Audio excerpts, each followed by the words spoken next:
And this is another Porta Potty review in this same new home subdivision just outside of Durham, North Carolina.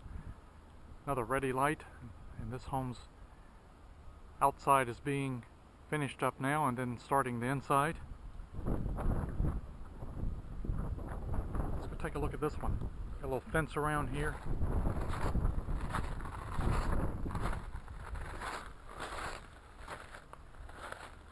And this is also a ready light.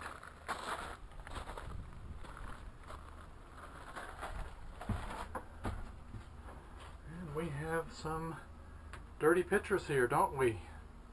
My goodness, somebody's been very artistic. We have a soap dispenser, dirty urinal, and very dirty pot there. That's our vent pipe. Doesn't smell very good in here. It looks like we got a 6/15 clean date. Very dark in here. I'm trying to keep this door open.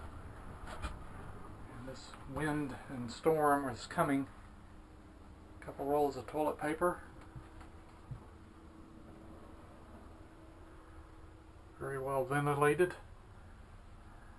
Wonderful picture, huh? Let's go check the outside out here.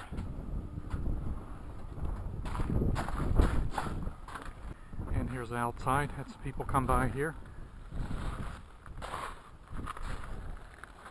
And you got a little fence. Lots of mud here. I'll give this one a little better rating than the rest. It's like a little cleaner. And for this new home here, the building here, just outside of Durham, North Carolina.